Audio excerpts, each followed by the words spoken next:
तो अभी हम लोग शुरू करते हैं। लास्ट क्लास में कल हमने कोशिश करी थी, तब गड़बड़ हो गई थी, थोड़ी कनेक्टिविटी प्रॉब्लम आ रही थी। तो हम लोग डिस्कस कर रहे थे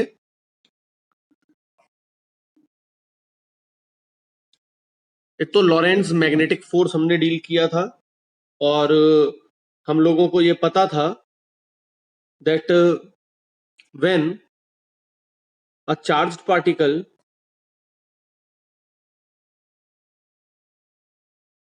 is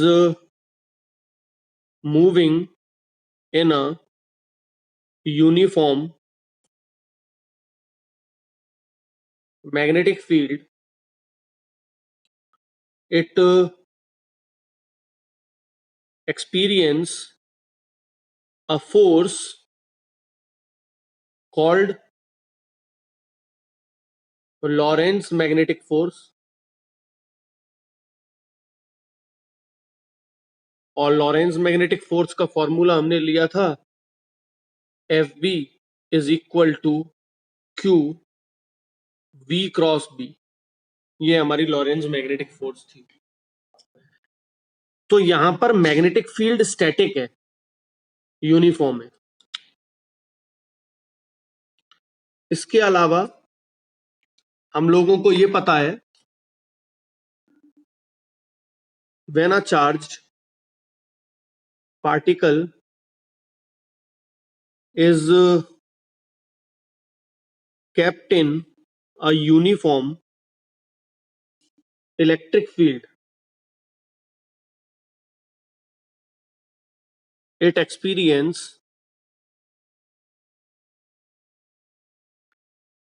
electrostatic force।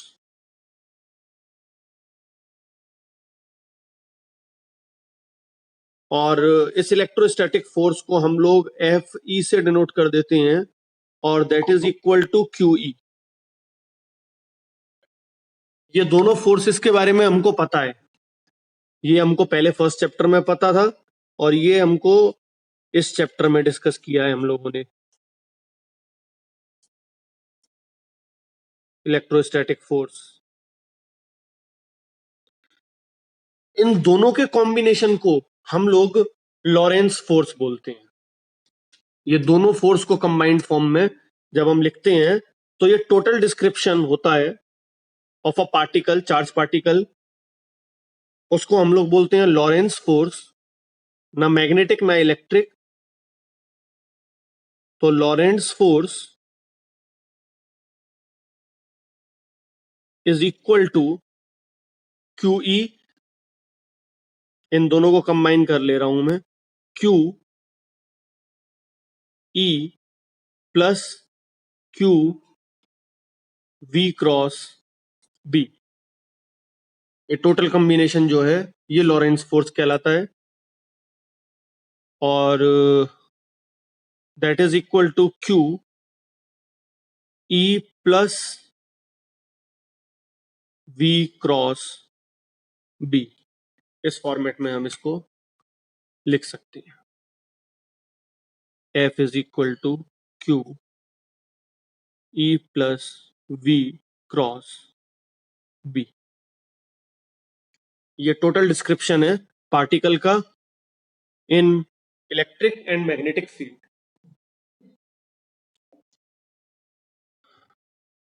और अगर मैं बात करूं करंट की, तो current is electric current is drift of charged particles in conductors। Particle कौन सा होता है? Electrons are drifting. So these electrons, if drifting in a uniform magnetic field would experience a force. Charge current क्या है? Current wire में electrons ही तो flow कर रहे हैं. अगर मैं उस वायर को मैग्नेटिक फील्ड में रख देता हूं तो हर एक इलेक्ट्रॉन पे फोर्स एक्सपीरियंस होगी and accumulated force on all electrons will be experienced as force on current carrying wire kept in magnetic field. Next topic हमारा इसी से रिलेटेड है, the force on current carrying wire kept in magnetic field.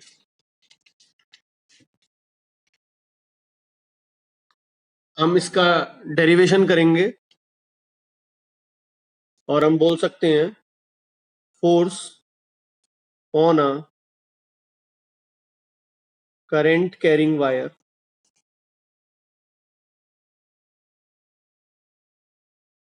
kept in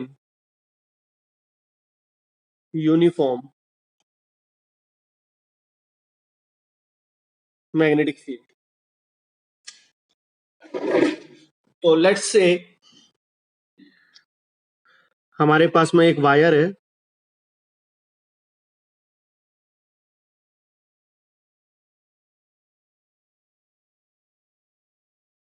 और मैं अगर upward direction में z axis की तरफ मैं मैग्नेटिक फील्ड अज्यूम कर लेता हूं,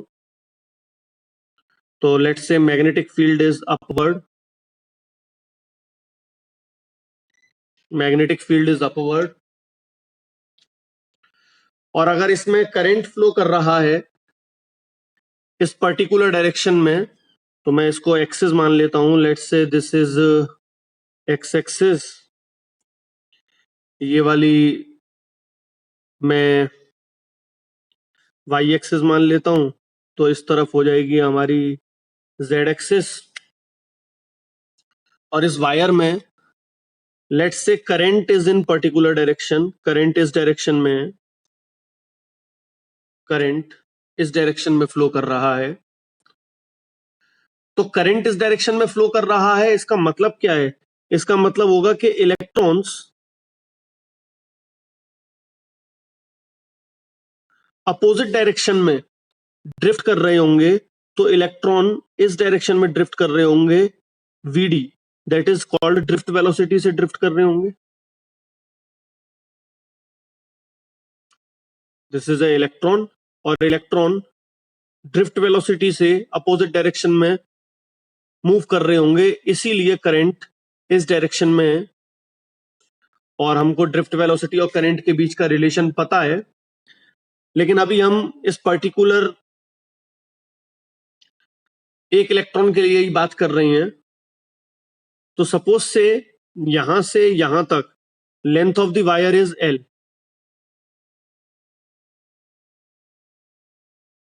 तो we can say the electron will experience a Lorentz magnetic force, और फोर्स को मैं स्मॉल f से डिनोट करता हूं, force experienced by the electron, that is equal to Q we cross B का फॉर्मूला होता है. तो चार्ज तो इसका माइनस ही है एंड वी क्रॉस बी. तो इस हिसाब से फोर्स की डायरेक्शन किस तरफ हो जाएगी? v इस तरफ है, तो लेट्स से मैं ग्रीन कलर से वेलोसिटी को डिनोट कर देता हूं, ड्रिफ्ट वेलोसिटी को, vd इस तरफ है. और नेगेटिव साइन है, यहां पर, तो फोर्स इस पे जो एक्सपीरियंस होगी वो V cross B, V cross B अगर मैं करूंगा तो ये इस तरीके से करूंगा मैं, V cross B, VD cross B, लेकिन माइनस का साइन यहां पर है, इसलिए it is equivalent to opposite. That means force experienced by this electron will be along Z direction. Force experienced will be along Z direction. तो ये एक electron की सिचुएशन है और एक इलेक्ट्रॉन पे हमको फोर्स मिल रही है. The force is along Z direction, मतलब फोर्स इस तरफ है, F.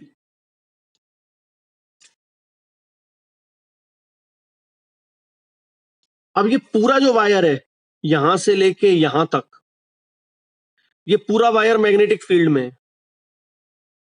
मैग्नेटिक फील्ड पूरे वायर पे है, हर जगह पर. तो if small n is the electron density in the given wire, electron density मतलब number of electrons per unit volume, और A is the area of cross section of the wire. तो total number of electrons in L length of wire, capital N से denote करता हूं, तो total number of electron हो जाएंगे small n into volume of wire, that is capital N will be equal to small n into A into L, that is NaL. ये हो जाएंगे total number of, sorry small n, NaL. ये हो जाएंगे total electrons present in this total wire. अब हर electron पे जो force लग रही है, तो मतलब एक इलेक्ट्रॉन की फोर्स है उसको मैं n टाइम्स कर दूं, so total force experienced by the wire, that will be equal to F will be equal to capital N times of the single force on electron, और उसी डायरेक्शन में होगा जिस डायरेक्शन में वो इलेक्ट्रॉन फोर्स फील कर रहा है. That implies F is equal to, N की जगह मैं लेता हूं NaL, और Fe की जगह मैं ले लेता हूं -E VD क्रॉस B, क्योंकि एक इलेक्ट्रॉन पे -E VD क्रॉस B था. नाउ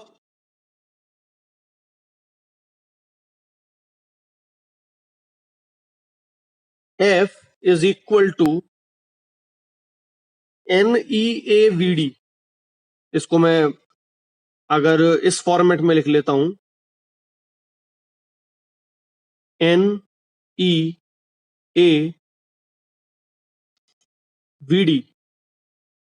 और अंदर ब्रैकेट में मैं छोड़ देता हूं VD, जबकि वेक्टर है, लेकिन VD की डायरेक्शन क्या है? VD की डायरेक्शन करंट की डायरेक्शन के अपोजिट डायरेक्शन है, तो इसलिए मैं L को तो वेक्टर मान लेता हूं. तो वेक्टर L क्रॉस B. बस इस स्टेप को समझना मैंने कैसे किया है. यहां पर मैं बोल रहा हूं करंट एलिमेंट, करंट एलिमेंट क्या हो जाएगा? करंट एलिमेंट विल बी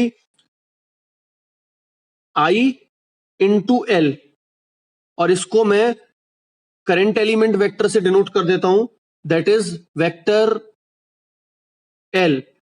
तो करंट की डायरेक्शन अपोजिट है, since VD is opposite to direction of I L,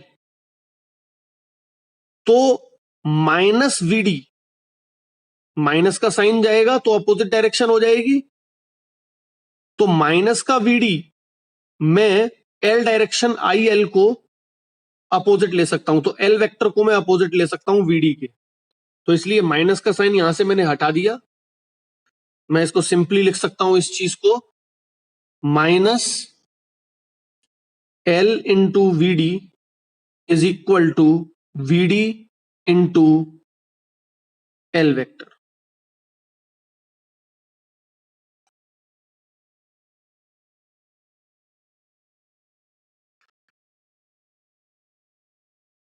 तो एफ को मैं लिख सकता हूं N E A V D हो जाएगा I into L cross B, और एल वेक्टर कौन सा होगा, एल वेक्टर इस तरफ होगा। देखते हैं, मैं इसमें दिखा रहा हूं, ये मेरा वायर है, यहां से यहां तक मैग्नेटिक फील्ड में है, मैग्नेटिक फील्ड जेड एक्सिस की तरफ में अपवर्ड है, और करंट फ्लो कर रहा है इस डायरेक्शन में। तो एल वेक्टर मेरा यहां से यहां तक, ये वेक्टर जो है पूरा, ये इसको मैं एल वेक्टर ले लेता हूं। ये वेक्टर हो गया हमारा B vector, magnetic field vector, और एल क्रॉस बी अगर मैं करूंगा तो इस तरफ होगा एल क्रॉस बी, और एल क्रॉस बी करने पे फोर्स एक्सपीरियंस हो रही है वो जेड एक्सिस की तरफ में हो रही है, this will be the direction of force. तो मैं overall force on the wire F is equal to I L cross B, ये लिख सकता हूं, this is the force experienced by a wire, और ये फॉर्मूला हमारा वेक्टर फॉर्म में है, this is the vector form, this is vector form. और मैं इसी को मैं स्केलर फॉर्म में भी लिख सकता हूं, तो स्केलर फॉर्म में अगर मैं इसको लिखूंगा तो मैं क्या लिखूंगा, एल क्रॉस बी को, अगर एल और बी के बीच में एंगल थीटा है, मैग्नेटिक फील्ड जरूरी नहीं है 90 डिग्री पे हो, थोड़ी टेढ़ी भी हो सकती है, तो मैं इसको लिख सकता हूं F is equal to B I L sine theta, F is equal to B I L sine theta, यहां पे theta is the angle, theta is angle between L vector, जिसका मतलब है current, and magnetic field vector. L और B के बीच में, या करंट और मैग्नेटिक फील्ड के बीच में जो भी एंगल है उसके हिसाब से हम लोग ले सकते हैं। So this is the scalar form.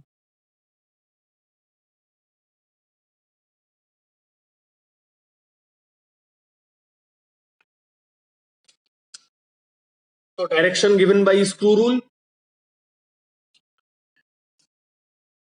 Direction given bye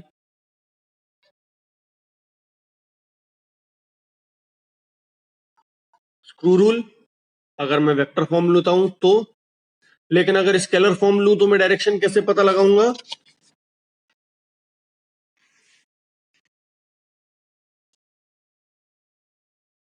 direction of force experienced by a current carrying wire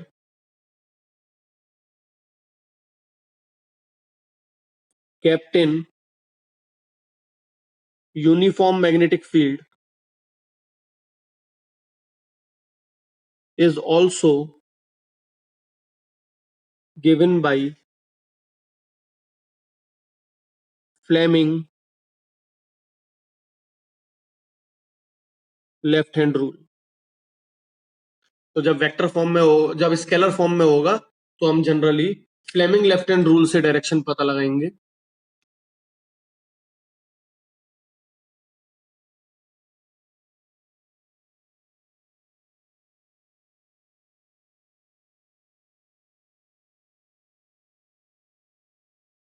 तो फ्लेमिंग लेफ्ट हैंड रूल के हिसाब से अगर हम देखें तो this is the wire, current इस डायरेक्शन में है, इसकी लेंथ है हमारी यहां से यहां तक एल, तो एल वेक्टर ऐसे हो जाएगा।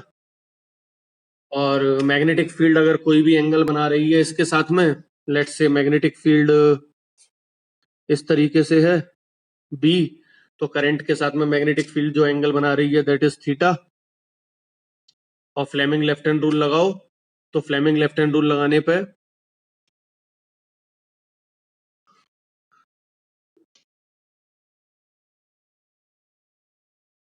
हम फ्लेमिंग लेफ्ट हैंड रूल को मैं एक्सप्लेन कर रहा हूं क्या बोल रहा है Fleming left hand rule. Stretch the thumb and the first two fingers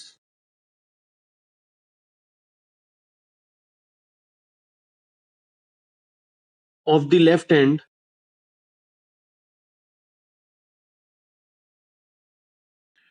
mutually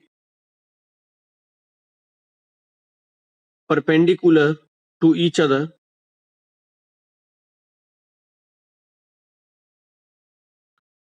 if forefinger points in the direction of magnetic field,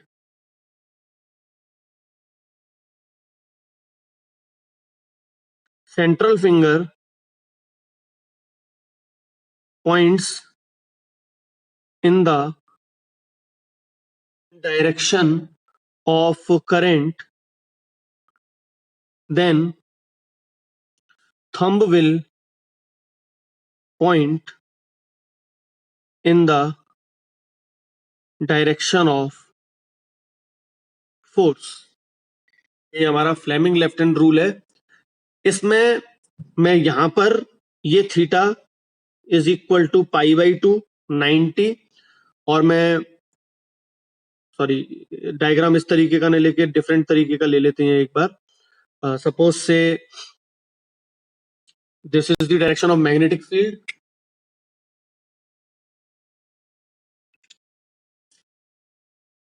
magnetic field हमारी इस डायरेक्शन में है, और वायर जो है वो इस तरीके से है, current carrying wire.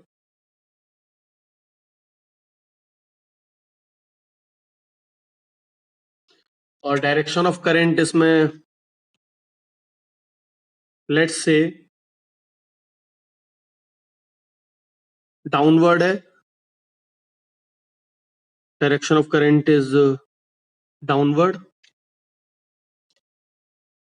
then force will be upward, force experienced will be F out of plane of paper। तो फ्लेमिंग लेफ्ट हैंड रूल लगा रहा हूं, तो फ्लेमिंग लेफ्ट हैंड रूल को मैं सिर्फ डिस्कस कर दे रहा हूं यहाँ पे। ये फोर फिंगर, ये मिडिल फिंगर और ये थंब। तो four finger points in the direction of magnetic field, middle finger points in the direction of current. तो thumb will point in the direction of, this is B, this is I and this is F।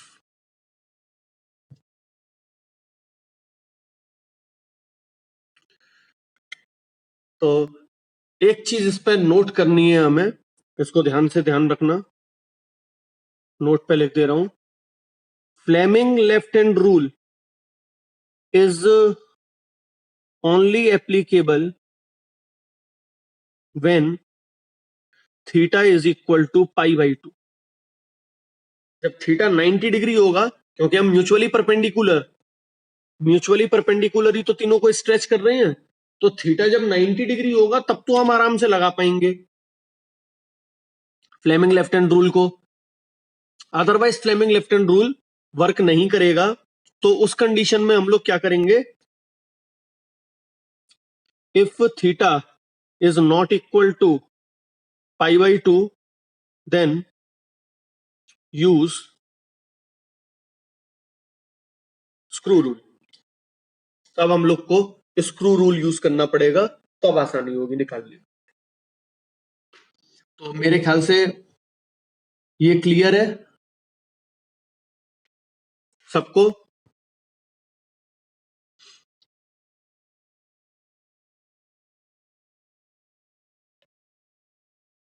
Saumya,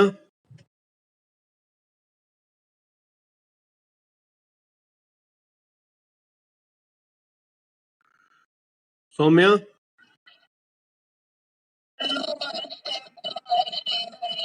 कौन सा वाला?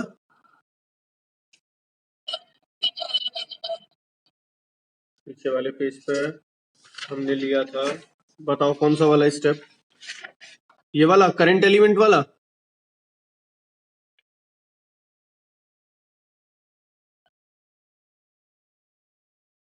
Current element वाला?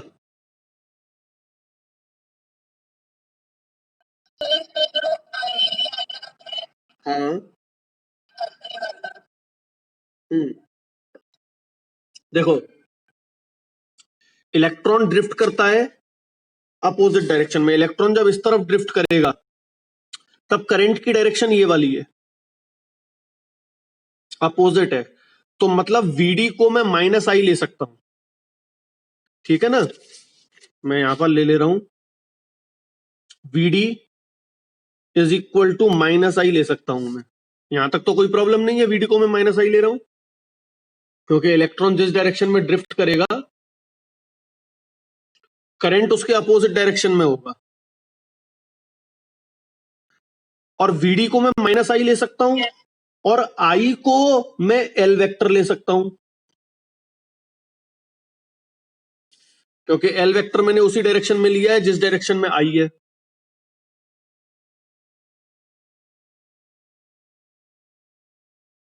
ठीक है,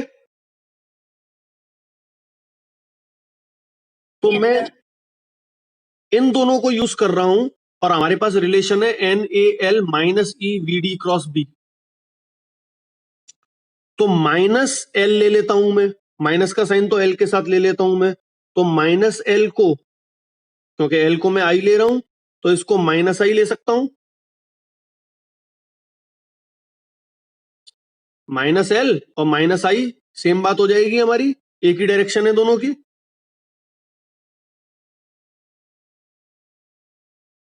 और minus आई को मैं वीडी ले सकता हूं, तो माइनस एल को मैं वीडी ले सकता हूं। तो ये माइनस का साथ साइन मैंने एल के साथ लिया, तो इस जगह पर मैंने माइनस एल जो वेक्टर आया उसको मैंने वीडी ले लिया।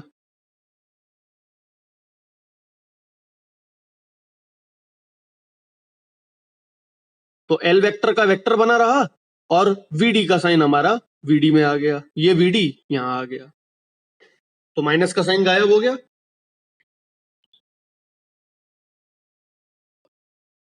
कोई डाउट?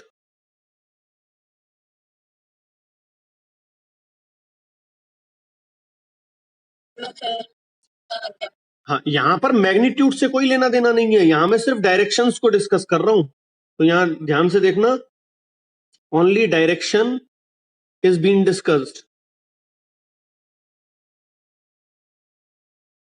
मतलब एल की जगह वीडी नहीं लिखा है मैंने, माइनस एल की डायरेक्शन की जगह वीडी लिखा है।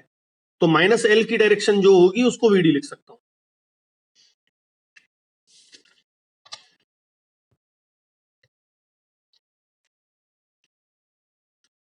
अभिषेक,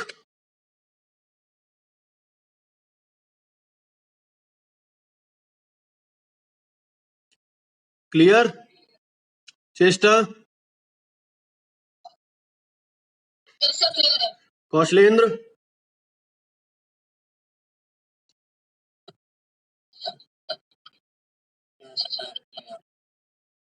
खुशी, कृष्णाश्री,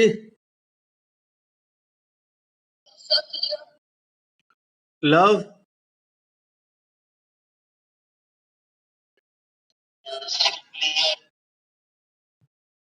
पुष्कर,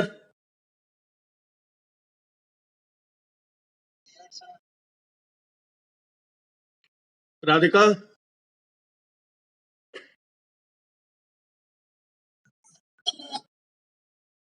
सौरभ,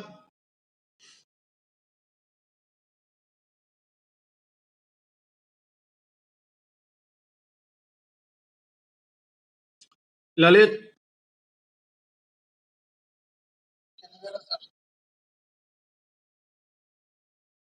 सौम्या,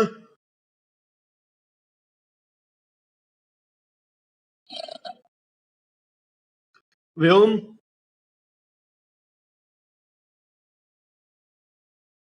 विशाल,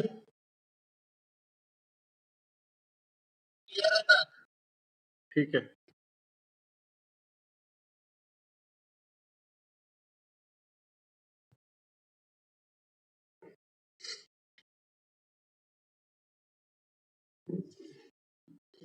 एक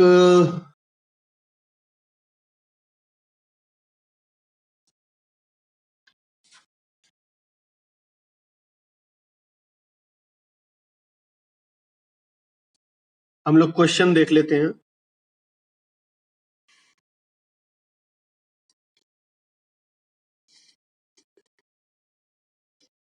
A straight wire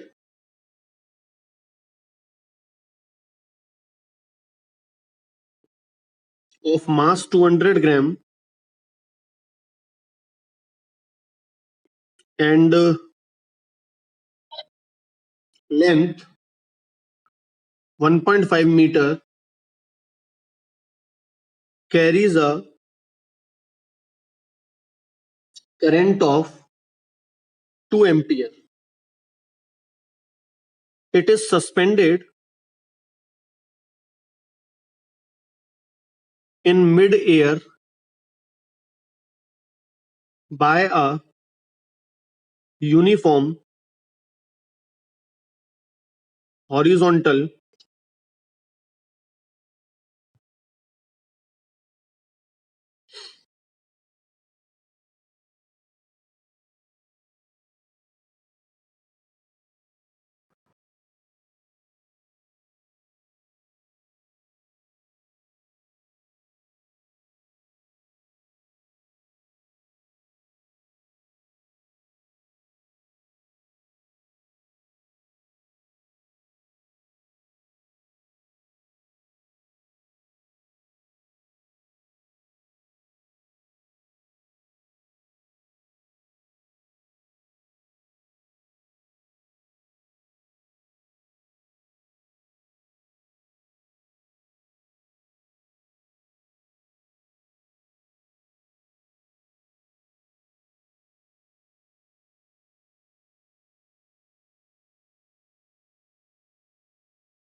magnetic field,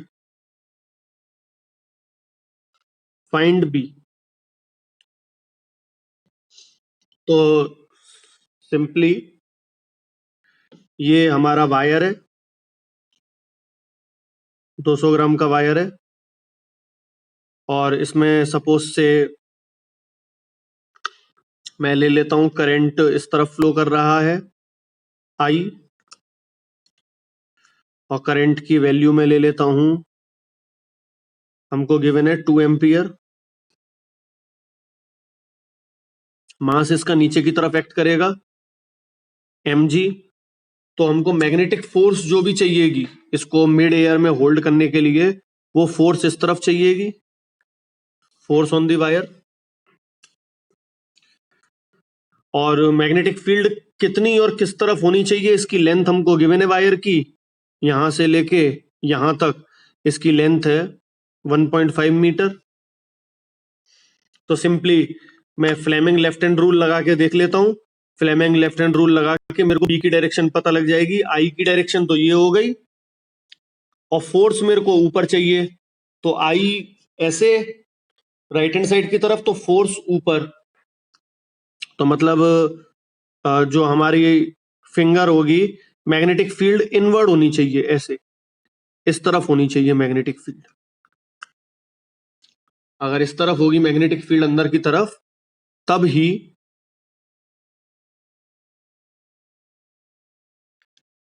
force ऊपर की तरफ मिलेगी। तो by Fleming left hand rule,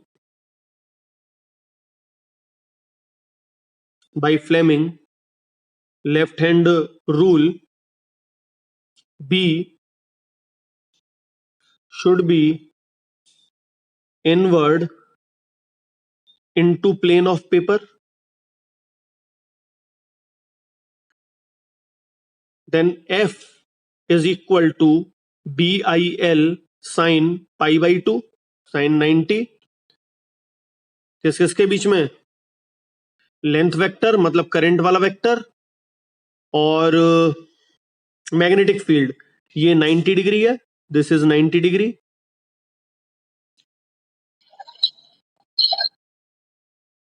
और ये फोर्स इक्वल होनी चाहिए mg के लिए for equilibrium, that implies B I L sine 91 हो जाता है, should be equal to mg, that implies B would be equal to mg divided by I L. Mass 200 gram दिया हुआ है, 200 ग्राम का मतलब 0.2 kg, 200 बाई 1000 कर लूंगा तो 0.2 kg। ग्रेविटी में ले लेता हूं 9.8, divided by current is 1.5, and length of the wire, sorry length of the wire is 1.5 and current is 2 ampere.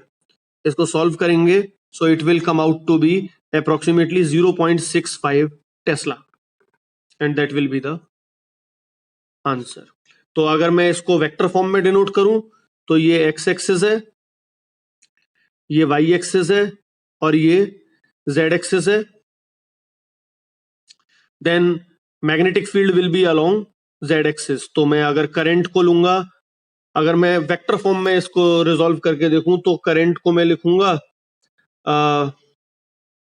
2 ampere, और एल वेक्टर को मैं लिखूंगा 1.5 आई कैप, और फोर्स को मैं लिखूंगा आपके mg के इक्वल, तो माइनस mg ग्रेविटी के अपोजिट, और y कैप की तरफ मतलब j कैप, तो प्लस j कैप हो जाएगा, sorry mg j cap, force ऊपर लग रही है, तो मैग्नेटिक फील्ड की डायरेक्शन हमारी जो आएगी b will be equal to 0.65 k cap. तो मैग्नेटिक फील्ड को हम वेक्टर फॉर्म में ऐसे लिख सकते हैं। किसी को कोई doubt? Just raise your hand अगर सबको क्लियर है तो ये क्वेश्चन।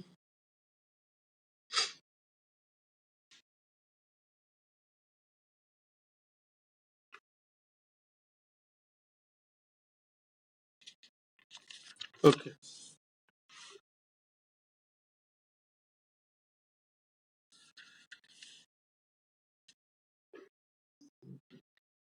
नाउ एक टॉपिक अलग हम देखते हैं।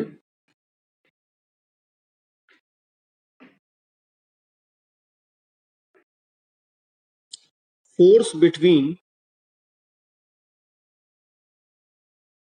To parallel current carrying wires. अब ये कंक्लूजन कैसे पहुंचा, पहले ये हम देखते हैं। सबसे पहले हम लोगों ने बायोसेवर्ट लॉ में पढ़ा था that a current carrying wire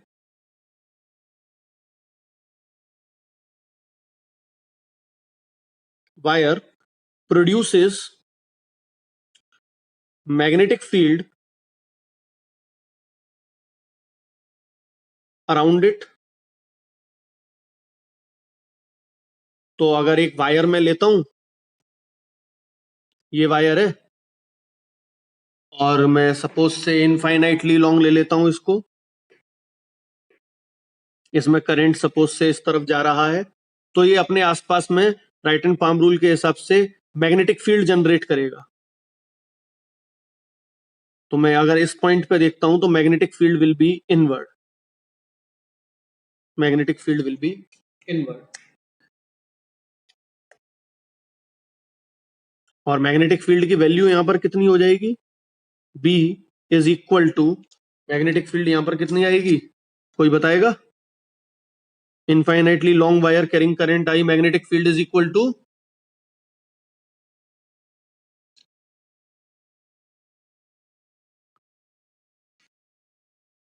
कोई नहीं,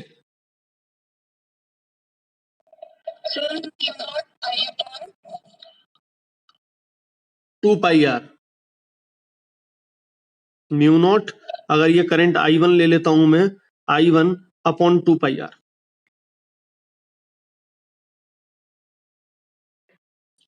और दूसरा हमने देखा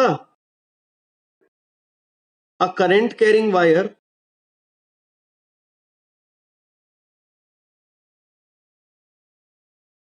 kept in uniform magnetic field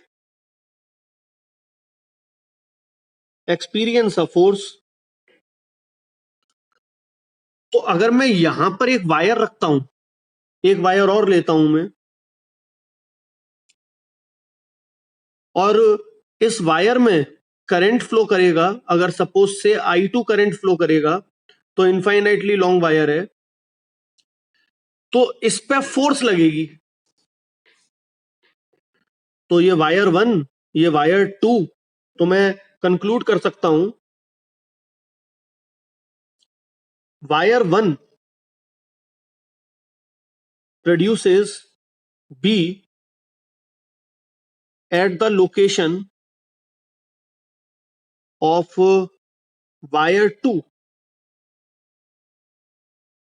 and wire 2 will experience a force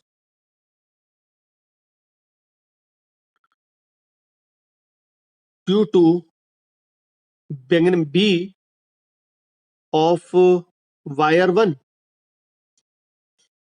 और इन द सिमिलर मैनर, अगर मैं एकदम अपोजिट देखूं, तो वायर 2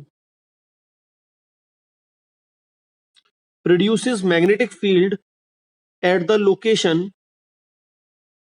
of wire 1, और wire 1 will experience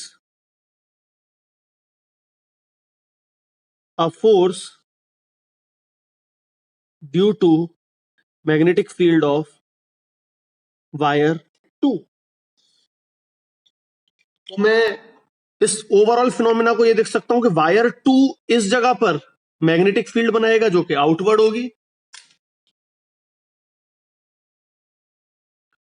और इस जगह पर B की वैल्यू आएगी हमारी इस वाले केस में B, ये B1 ले लेता हूं, B ड्यू टू वायर 1, ये B due to wire 2, mu naught I2 upon 2 pi R, जब इन दोनों वायर के बीच का डिस्टेंस R है।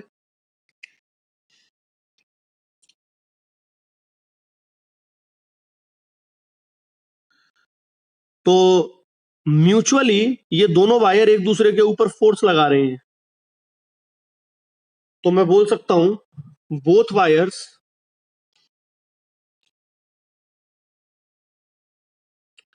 Are applying force simultaneously simultaneously word में इसलिए यूज कर रहा हूं क्योंकि एक साथ हो रहा है ये फिनोमिना, ऐसा नहीं है एक्शन रिएक्शन पेयर है। तो both wires are applying force simultaneously on each other.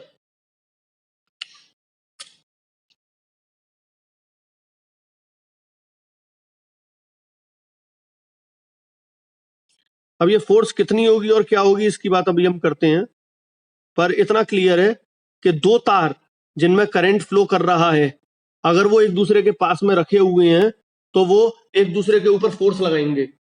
वो अट्रैक्ट भी कर सकते हैं और वो रिपेल भी कर सकते हैं। किस कंडीशन में अट्रैक्ट करेंगे और रिपेल करेंगे वो हम बाद में देखते हैं। तो there are two conditions for this. Two conditions में arise.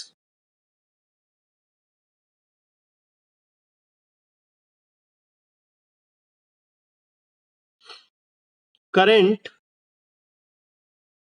I1 and I2 are parallel. पहली कंडीशन ये होगी, current I1 and I2 are parallel. और दूसरी कंडीशन क्या हो जाएगी, current I1 and I2 are anti parallel. ये दो कंडीशन के हिसाब से दो सिचुएशन जनरेट हो जाएंगी। I1 and I2 parallel, I1 and I2 anti parallel. तो दोनों को हम इस तरीके से देख सकते हैं। फर्स्ट कंडीशन ये हो गई, ये वाला वायर है, ये वाला वायर है, इसमें करंट I1 और इसमें current I2, infinitely long wire है दोनों। मैं फाइनाइट वायर के लिए बात नहीं कर रहा, सिलेबस के बियॉन्ड है हमारे अभी। अभी पहले हम इनफाइनाइट के लिए बात करेंगे। तो ये केस 1 पैरेलल, और एक ये वायर और एक ये वायर, दोनों इनफाइनाइटली लॉन्ग। केस 2 I1 इस तरफ और I2 इस तरफ, एंटी पैरेलल। अब मैं बस केवल तुमको बता रहा हूं कि मैग्नेटिक फील्ड किस तरीके से होगी, देखना। अभी सिर्फ डायरेक्शन की बात करेंगे, मैग्नीट्यूड की बात नहीं करेंगे। I1 की वजह से मैग्नेटिक फील्ड यहां पर इनवर्ड B1। और अगर मैं छोटा सा एलिमेंट ले लेता हूं, करंट कैरिंग एलिमेंट इसका, दूसरे वाले वायर का छोटा सा एलिमेंट ले लेता हूं मैं, यहां से यहां तक ये एलिमेंट मैं ले लेता हूं L। करंट की डायरेक्शन ऊपर की तरफ है, फ्लेमिंग लेफ्ट हैंड रूल अगर लगाऊंगा तो मैग्नेटिक फील्ड इधर, करंट इधर, तो फोर्स लेफ्ट हैंड साइड पे होगी। That means it will experience a force towards left. और सिमिलरली इस वायर की वजह से मैग्नेटिक फील्ड यहां पे आउटवर्ड, V2 इज आउटवर्ड। और मैं करंट कैरिंग एलिमेंट ले लेता हूं इस तरफ, that is of length L again. तो magnetic field outward, Fleming left hand rule लगाओ, magnetic field outward, current upward, तो force will be in the this direction. तो हमको ये कंक्लूड हो गया, ये बात श्योर हो गई कि दोनों वायर में अगर करंट पैरेलल है तो वो एक दूसरे को अट्रैक्ट करेंगे।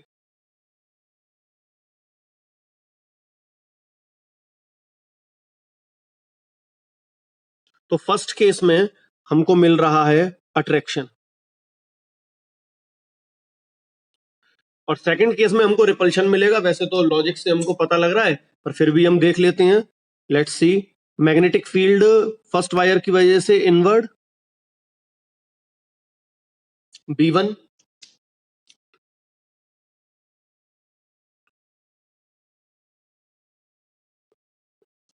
Magnetic field inward, current carrying element मैं छोटा सा ले लेता हूं यहां से यहां तक, अगेन लेंथ L का,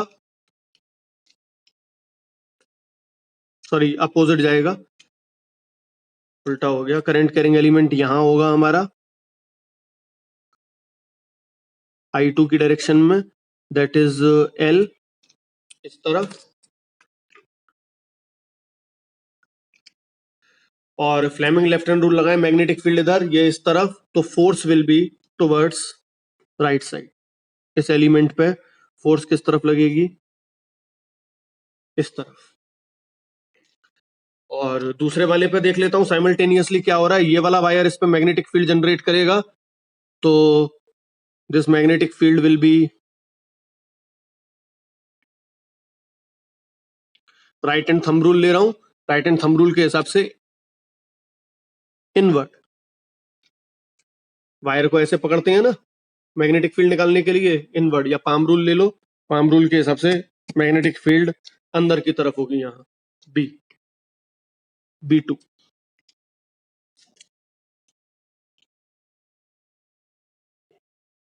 करंट कैरिंग एलिमेंट मैं यहां से यहां तक ले लेता हूं, ये रहा current carrying element, length L,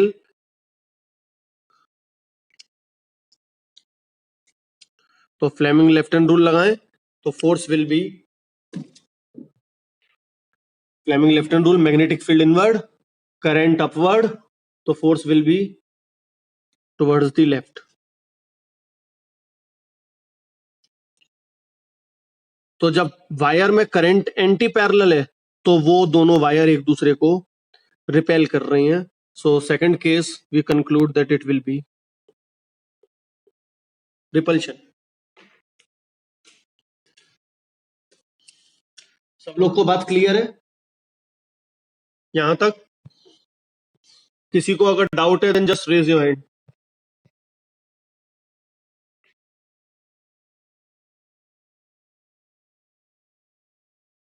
हाँ लव, बताओ कहां पर प्रॉब्लम है?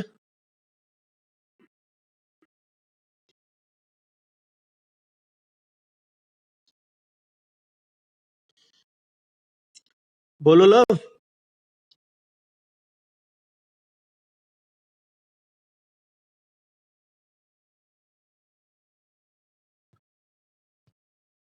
आवाज नहीं आ रही लव, कुछ बोल रहे हो? हाँ,